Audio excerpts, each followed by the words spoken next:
Joe Biden அவர்கள் நேராக உக்ரைனுடைய தலைநகரம் கீவுக்கு வராரு. அப்படி கீவுக்கு வந்த உடனே நிறைய பேர் கேள்வி கேட்குறாங்க, பாருப்பா மனுஷன் ரகசியமாக கீவுக்குள்ளே வந்துட்டாரு அப்படின்னு சொல்லி.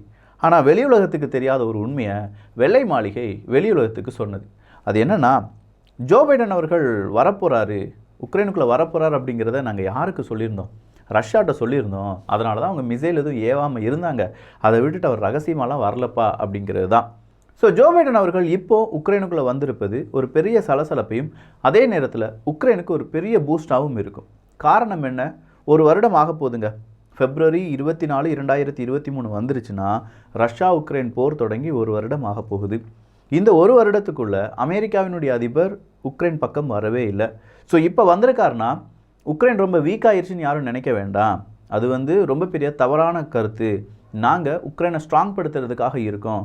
எங்களுடைய சப்போர்ட் இந்த ரஷ்யா உக்ரைன் போர் எவ்வளோ நாள் இருக்கோ அவ்வளோ நாளும் நாங்கள் உக்ரைனுக்கு சப்போர்ட்டாக இருப்போம். இதை நான் தெளிவுபடுத்துவதற்காகத்தான் என்னுடைய வருகை இங்கே இருக்குது அப்படிங்கிறத ஜோ பைடன் அவர்கள் தெளிவாக சொல்லிட்டு போயிட்டாங்க. ஸோ எவ்வளோ நாள் இந்த யுத்தம் நீளப்போகிறது அப்படிங்கிறத தீர்மானிக்கக்கூடிய சக்தியும் அமெரிக்கா தான். அவ்வளோ நாட்கள் நாங்கள் உக்ரைனுக்கு பேக்கப் கொடுக்க போகிறோம் அப்படின்னு சொன்ன சக்தியும் அமெரிக்கா தான். இதே மாதிரி இன்னும் பல செய்திகள். நான் உங்கள் விக்கி, இது உங்கள் தமிழ் விதை. ஷார்ட்டாக கொஞ்சம் செய்திகள். அடுத்த செய்தி என்ன அப்படின்னு கேட்டிங்கன்னா, வடகொரியா தான். என்னதான் வடகொரியா ஒரு குட்டி நாடாக இருந்தாலும், மக்கள் தொகையில் ரொம்பவே குறுகிய ஒரு மக்கள் தொகையாக இருந்தாலும், அந்த நாடு செய்கிற மாதிரி பெரிய பெரிய வல்லரசுகளை எதிர்க்கக்கூடிய நாடுகள் அப்படிங்கிறது இல்லவே இல்லை. வடகொரியா இன்றைக்கி மறுபடியும் 2 மிசைல்ஸ் அப்படிங்கிறத ஏவியிருக்காங்க. அதுவும் ஜப்பானை பார்த்து தான் அவங்களுடைய குறி இருந்தது அப்படின்னு சொல்லப்படுது. எவ்வளோதான் நீங்கள் ப்ரெஷர் கொடுங்க, எவ்வளோதான் நீங்கள் பொருளாதார தடை போடுங்க, எவ்வளோதான் என் மேலே யுத்தம் செய்வீங்க அப்படிங்கிற பலவிதமான நியூஸை ஸ்ப்ரெட் பண்ணுங்கள், எதுவாக இருந்தாலும் எங்களை ஒன்றுமே செய்யாதரா, நாங்கள் எங்கள் வழியில் பயணித்து கொண்டே இருப்போம். சொல்லப்போனால் வடகொரியாவினுடைய வழி தனி வழி அப்படிங்கிறத வடகொரியா மறுபடியும் மெய்ப்பித்திருக்கிறது. ஏன்னா 2 தினத்துக்கு முன்னாடி தான் ஒரு ICBM டெஸ்டிங். அந்த ICBM டெஸ்டிங் முடிஞ்ச உடனே நேரடியாக அந்த ICBMல அணு ஆயுதங்களாம் சுமந்து செல்லலாம் அப்படிங்கிற ஒரு அப்கிரேடடான நியூஸ். அது கூடவே இப்போ புதுசாக 2 மிசைல் டெஸ்டிங். இது எல்லாத்தையுமே கூட்டி கழிச்சு பார்க்கும்போது வடகொரியா தயாராகிட்டு தான் இருக்காங்க. எப்போ வேணாலும் எது வேணாலும் நடக்கலாம் அப்படிங்கிறது வடகொரியாவுக்கு நல்லாவே தெரியும். அப்படி நடக்கும்போது நம்ம ஸ்ட்ராங் படுத்திக்கிட்டோம்னா எதிரி நம்மளை தொடுறதுக்கு கொஞ்சம் பயப்படுவான். அந்த ஒரு ஸ்ட்ராட்டஜி, இந்த ஸ்ட்ராட்டஜியை வடகொரியாவும் ஃபாலோ பண்ணுறாங்க. அடுத்த செய்தி என்ன அப்படின்னு கேட்டிங்கன்னா, சீனா தான். சீனா இன்றைக்கி அமெரிக்காவுக்கு பெரிய ஒரு எச்சரிக்கை கொடுத்துருக்காங்க. அந்த எச்சரிக்கை நார்மலான ஒரு எச்சரிக்கை மாதிரி தெரியலை. சீனா ரஷ்யாவினுடைய உறவை நீ பாயிண்ட் அவுட் பண்ணுற, எப்போ பாரு ஆள்காட்டி விரலை வச்சு சீனா ஏன் ரஷ்யாவுக்கு உதவுது அப்படிங்கிற கேள்வியை கேட்டுட்ருக்க. இதே மாதிரி கேள்வியை கேட்டுட்டு இருந்தீங்கன்னா கண்டிப்பாக நாங்கள் என்ன செய்வோம், எங்களுக்கான முடிவை எடுத்துருவோம். வேறு வழியே கிடையாது. அதனால் உலகத்தில் பெரிய பிரச்சனை வரலாம், நாங்கள் முடிவை எடுப்போம் அப்படின்னு சொல்லியிருக்காங்க. இதை தான் அமெரிக்காவும் இன்றைக்கி சொல்லியிருக்காங்க. ஒருவேளை ரஷ்யாவுக்கு தேவையான ஆயுதங்களை சீனா கொடுக்கலாம். அப்படி கொடுத்தது என்றால் நிச்சயமாக ரஷ்யா மிகப்பெரிய ஒரு பலம் வாய்ந்த நாடாக மாறிடும் அப்படிங்கிறதும் ஜெலன்ஸ்கி அவர்கள் இன்னொரு வார்த்தையை சொல்லியிருக்கார். ரஷ்யா கூட சீனா அலைன்ஸ் வச்சுக்கிட்டாங்க அப்படின்னா 3வது உலக யுத்தம் வந்துடும், அதை யாராலையும் தடுக்க முடியாது அப்படிங்கிறது தான். ஸோ 3வது வேர்ல்டு வார் வருவதற்கு சீனாவினுடைய வருகை ஒரு காரணமா, இல்லை சீனாவின் வருகையை எதிர்பார்த்து நாடுகள் வெயிட் பண்ணிட்டு இருக்காங்களா அப்படிங்கிற ஒரு கேள்வி. ஏன்னா ரஷ்யா உக்ரைன் போர் ஒரு வருடம் நீண்டுருச்சு அப்படின்னு சொல்லி பார்த்தோம். இந்த ஒரு வருடத்தில் நிறைய தடவை ரஷ்யாவுக்கு எதிராக 50 நாடுகள் ஒன்றிணைந்து பலவிதமான வியூகங்களை வகுத்தாங்க. அதில் எல்லாத்துலேயும் இருந்து ரஷ்யா கொஞ்சம் கொஞ்சமாக விடுபட்டு வெளியில் வந்து நிற்கும் போது தான் திடீர்னு பார்த்தா இல்லைப்பா சீனா கூட அலைன்ஸ் வச்சுக்கிட போகிறாங்க, சீனா ரஷ்யாவுக்கு ஆயுதங்களை கொடுக்க போகிறாங்க அப்படின்னு சொல்கிற இந்த செய்தியை ஒரு 10 தடவையாவது நம்ம பார்த்துருப்போம். ஏன்னா மேற்குலக நாடுகள் இவ்வளோ தடவை சொல்லிட்டு இருந்தாங்க. பட் இப்போ சொல்கிறது கொஞ்சம் சிவியரானது தான்.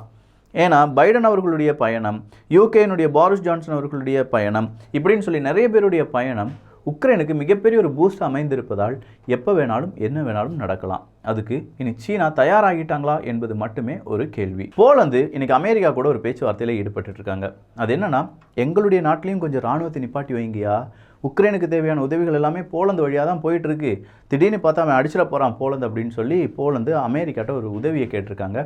பெலரஸ் என்ன செஞ்சுருக்காங்கன்னா, போலந்தினுடைய தூதரக அதிகாரிகள்லாம் இருப்பாங்கல்ல, நீங்கள்லாம் இங்கே வேண்டாம், வீட்டுக்கு கிளம்புங்கப்பா அப்படின்னு சொல்லி வீட்டுக்கு அனுப்பிட்டு இருக்காங்க. ஸோ தூதரக அதிகாரிகளை வீட்டுக்கு அனுப்புகிறாங்க அப்படின்னா வேறு எதுவுமே கிடையாது, எனக்கும் அந்த நாட்டுக்கும் எந்த தொடர்பும் கிடையாது அப்படிங்கிறது மட்டும்தான். இம்ரான்கான் அவர்கள் எப்போ வேணாலும் கைது செய்யப்படலாம் அப்படிங்கிற ஒரு செய்தி பாகிஸ்தான் பக்கம் இருந்து வந்திருக்கு. ரொம்ப நாளாக இம்ரான்கான் அவர்களை கைது பண்ணுறதுக்கு ஷெபாஸ் ஷெரீஃப் அவர்கள் ரொம்ப சிரமப்பட்டுட்டு இருக்காரு. அவர் சிரமத்தை எல்லாருமே சேர்ந்து சீக்கிரமாக நிவர்த்தி பண்ணிடுவாங்கன்னு நினைக்கிறோம். ஏன்னா இம்ரான்கான் அவர்களுக்கு எதிராக இப்போ ஒரு வழக்கு அப்படிங்கிறது ஒரு அரசியல் காழ்ப்புணர்ச்சிக்காக பதியப்பட்டிருந்த வழக்காக இருந்தாலும் அவரை கைது பண்ணி அவர் வெளியில் நடக்காமல் பார்த்துக்கலாம். திடீர்னு பார்த்தா நிறைய பேரை கூப்பிட்டுட்டு நான் நடக்க போகிறேன், நான் ஓட போகிறேன்னு சொல்லிட்டு இருக்காரு.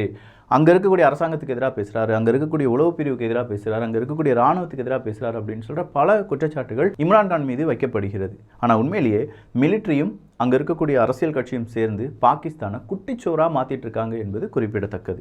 அது கூடவே இம்ரான்கான் போன்ற நபர்களால் வளர்த்து விடப்பட்ட தீவிரவாதிகளும் இப்போ பெரிய அளவில் பாகிஸ்தானுக்கு எதிராக மாறி நிற்கிறாங்க அப்படிங்கிறது தான் கொடுமையிலும் கொடுமை. இஸ்ரேல் அவங்களுடைய சட்டத்திட்டங்களை மாற்ற போகிறாங்க, நீதிமன்றத்துக்கான அந்த மிகப்பெரிய பவர் இருக்குல்ல அதை கொஞ்சமாக சுருக்க போகிறாங்க அப்படின்னு சொன்னோடனே அங்கே இருக்கக்கூடிய மக்கள் பெரும் ஒரு கோபம் அடைந்து அங்கே இருக்கக்கூடிய தெருக்கள் எல்லாமே பதாகைகளை ஏந்தி இஸ்ரேலுடைய இந்த ஒரு அராஜக செயலுக்கு நாங்கள் எதிர்ப்பை தெரிவிக்கிறோம் அப்படின்னு சொல்லி போராட ஆரம்பிச்சிட்டாங்க. ஜோர்ஜ் சோரோஸ் அவர்கள் இஸ்ரேலில் நடக்கக்கூடிய போராட்டத்தெல்லாம் பார்க்க மாட்டார் போல். அதுலேயும் குறிப்பாக இஸ்ரேலில் இந்த நீதிமன்றம் அவங்களுடைய முக்கியமான சில பல சட்டத்திட்டங்களை கொண்டு வந்து நீதிமன்றத்தினுடைய அந்த அதிகாரத்தை குறைக்கப் போகிறார்கள் அப்படின்னு சொல்லும்போது எவ்வளோ பெரிய அநீதி அங்கே நடந்துகிட்ருக்கு. டெய்லி ஒரு நபர் வச்சு பாலஸ்தீனியர்களை இஸ்ரேல் கொண்டுட்டு இருக்காங்கல்ல. அப்படி கொல்லும்போது ஜோர்ஜ் சோரோஸ் அவர்கள் ஏன் இதெல்லாம் பார்க்காம இருக்கார் அப்படின்னு கேட்டால், ஜோர்ஜ் சோரோஸ் அவர்கள் ஒரு யூதர் எப்படி யூதர் செய்கிற தவிர கேட்பாங்க. அடே இதுதான் அந்த மீசை இவ்வளோண்டு மீசை வச்சுருப்பாரு, அவர் பேரை கூட சொல்லக்கூடாதுன்னு சொல்லியிருக்காங்களே, அவர் செஞ்சால் கொடுமைன்னு சொன்னீங்க, அதை இஸ்ரேல் ஜனநாயகமாக செஞ்சால் ரொம்ப நல்லதுன்னு சொல்லிட்டு இருக்கீங்களா ஜோர்ஜ் சோரோஸ் அவர்களே? இல்லாட்டி அவர்களுக்கு சப்ப கட்டக்கூடிய இங்கே இருக்கக்கூடிய கொஞ்சம் முட்டு பாய்ஸ் அப்படிங்கிறவங்களே, ஜோர்ஜ் சோரோஸ் அவர்கள் நல்லவர் தானா அப்படிங்கிற ஒரு கேள்வியை நீங்கள் பல முறை கேட்டுக்கோங்க. புட்டின் அவர்கள் ரொம்ப பெரிய அளவில் பேனிக்காக இருக்கார் அப்படின்னு சொல்கிறத உக்ரைனுடைய எம்பி ஒருத்தர் சொல்லியிருக்கார். உக்ரைனுடைய எம்பிக்கு ஒரு நியூஸ் வெளியில் போகலை. புட்டினை பார்த்து ஜோ பைடன் அவர்கள் பயந்து இருக்கிறார். ஏன்னா ஜோ பைடன் அவர்கள் வருவதே புட்டினுக்கு தெரிஞ்சது தான் அப்படிங்கிறத எம்பிக்கு நாமலாம் சொல்ல வேண்டியதா என்ன? கண்டிப்பாக அந்த நியூஸ் அவருக்கும் போயிருக்கும். இந்த செய்திக்கு மறுப்பு அவர் தெரிவிப்பார் என்று நம்புகிறோம். இத்தாலி கண்டிப்பாக அடுத்த ஒரு வறட்சி வந்துடும் அப்படிங்கிற ஒரு எச்சரிக்கை கொடுக்கப்பட்டிருக்கிறது. டொனால்டு ட்ரம்ப் அவர்கள் ஈரான் மீது ரொம்ப பெரிய பொருளாதார தடை எல்லாமே போட்டாங்க. இந்த பொருளாதார தடை அப்படிங்கிறத இப்போ டொனால்டு ட்ரம்ப் அவர்களுடைய ஆட்சி காலம் முடிந்த பிறகு நேராக ஜோ பைடன் அவர்கள் வராங்க. ட்ரம்ப் அவர்கள் போட்ட முட்டாள்தனமான பொருளாதார தடையெல்லாம் நாங்கள் விலக்குகிறோம் அப்படின்னு சொன்னாங்க. ஆனால் ஈரான் மீது போடப்பட்ட அந்த தடையை மட்டும் விலக்கவில்லை. சரிப்பா, டொனால்டு ட்ரம்ப் அவர்கள் தானே இந்த தடையை போட்டாங்க அப்படின்னு கேட்டால், ஐரோப்பிய ஒன்றியம் அதே தடையை என்ன செஞ்சாங்க, நானும் ஆமோதிக்கிறேன், டொனால்டு ட்ரம்ப் அவர்கள் எவ்வழியோ அவ்வழியே நானும் அப்படின்னு சொல்லி இந்த நம்ம ஈரானுக்கு எதிரான பொருளாதார தடையில் இருந்தாங்க. இப்போ மறுபடியும் பார்த்தா அதெல்லாம் நீக்க மாட்டுக்காங்க. ஸோ ஈரான் கேட்குறாங்க, என்னப்பா டொனால்டு ட்ரம்ப் அவர்கள் போட்ட பொருளாதார தடை இன்னும் ஃபாலோ பண்ணிட்டு இருக்கீங்களே, இதெல்லாம் சரிப்பட்டு வருமா அப்படின்னு சொல்லி ஈரான் கேட்குறாங்க. நியாயமான கேள்வி தானே, ஆனால் பதில் சொல்ல மாட்டாங்க. ஏன்னா அவங்க பதில் சொல்கிறதுக்கான வாய்ப்பில்லை ராஜா, வாய்ப்பே இல்லை. இன்னொரு விஷயம் என்ன அப்படின்னு கேட்டிங்கன்னா, இஸ்ரேல் தான் 84% யுரேனியம் என்ரிச்மெண்ட்டை ஈரான் செஞ்சுட்டாங்க. இப்போ உடனடியாக தடுக்கலைன்னா இனிமேல் ஈரானை தடுக்கவே முடியாது. ஸோ எல்லா நாடுகளும் ஒன்றிணைந்து ஈரான் என்ன செஞ்சிடலாம், போட்டு தள்ளிடலாம். ஈரான் அப்படிங்கிற ஒரு நாடு உலக வரைபடத்திலிருந்தே நீக்கப்பட வேண்டும் அப்படின்னு சொல்கிற ஒரு கோரிக்கை இஸ்ரேலேருந்து ரொம்ப வலுப்பெற ஆரம்பித்திருக்கிறது. இலங்கையில் மறுபடியும் ஒரு பெரும் போராட்டம். அந்த பெரும் போராட்டத்தை கலைப்பதற்காக இன்றைக்கி காவல்துறை கொஞ்சமாக லத்தி சார்ஜ்லாம் செஞ்சுருக்காங்கப்பா அப்படிங்கிற ஒரு செய்தி வெளியாகி இருக்கிறது. ஸோ இலங்கையில் நடக்கக்கூடிய இந்த விஷயம் மறுபடியும் அங்கே ஒரு இன்ஸ்டெபிலிட்டி வந்துடுமோ என்கிற ஒரு பயத்தை ஏற்படுத்தி இருக்கிறது.